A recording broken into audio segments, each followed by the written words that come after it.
When was the last time you went to the Northeast? How many days ago? I am there almost every week. Where exactly? Just give us a situation report. The situation report is that, like I said, security-wise, things are stabilizing, but it depends on the state because the situation is not the same for all the states.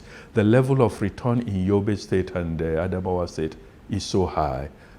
Most of the IDP camps in these two states have virtually closed down. People are returning to their residences. My last visit was to Michika in Adamawa State, where we are now going to start the process of reconstructing the public buildings in Michika to allow for the commencement of a functional local governance in the structures in Michika local government.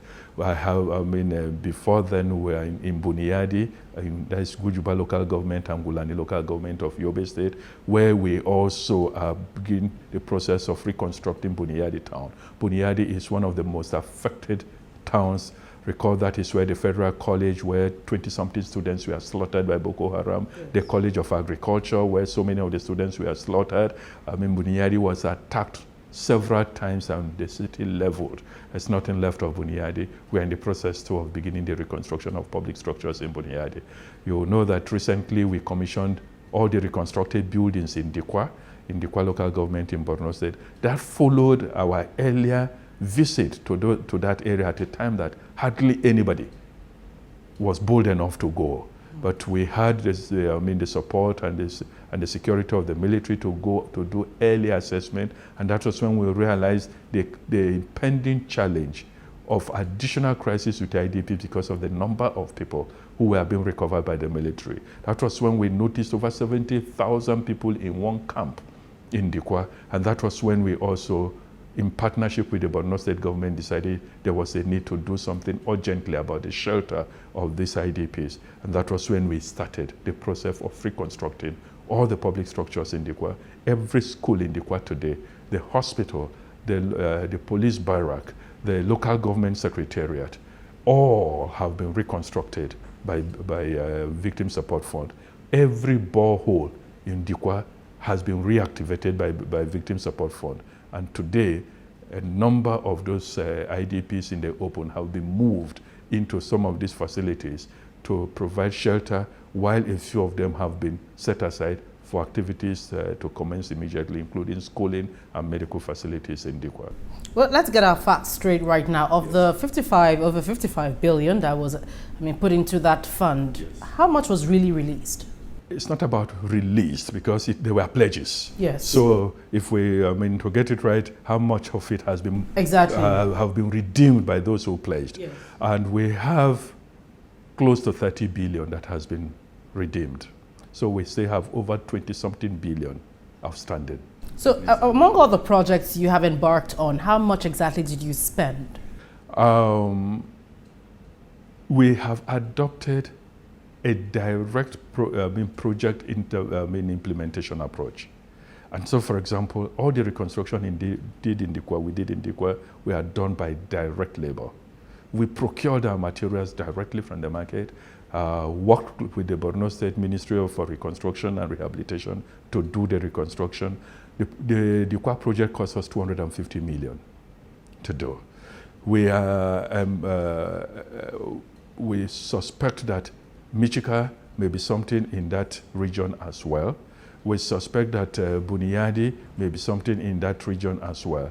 Beyond that, we have spent close to 300 million on our medical support program, where we have supported 16 hospitals across the Northeast, and some of it in Kano, in Plateau, and also in Abuja here, the National Hospital, to help to upgrade medical facilities to support the needs that time of victims of bomb blasts and armed attacks.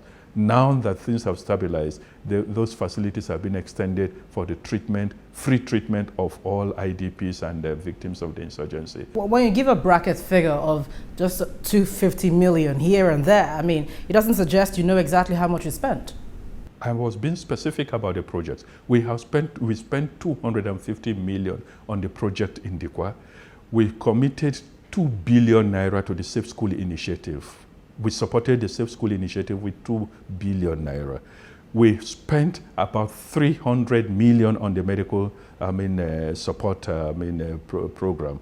We have spent another 250 million on agro support to Taraba and Yobe states, where we are providing seeds for the returnees to help stabilize them and to begin to be their agricultural activities, as well as some cash to support them for the immediate return to agricultural work.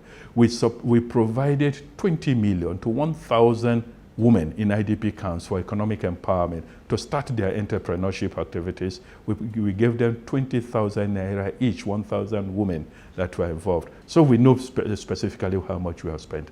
But we know that the point I'm making is there are many projects, and some of them are still in the process of being developed, that how much it will come to. And this is where, in particular, Michika and Buniadi, because we are still working on the actual program plan to determine how much it will come to. Well, let's move straight into the diversion of funds. I mean, we've had investigations here and there. The House of Reps, make that clear. They had some doubts about how much exactly or how the funds were being disbursed.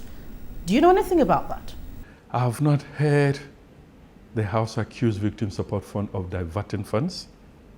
I have not heard anybody accuse Victim Support Fund of diverting funds. But I have been approached by one or two agencies under the Freedom of Information Act seeking information about us, and we have willingly given out this information. We have willingly informed Nigerians about how much we have received in pledges, how much was pledged, how much we have received, how much we have spent, where we have our accounts.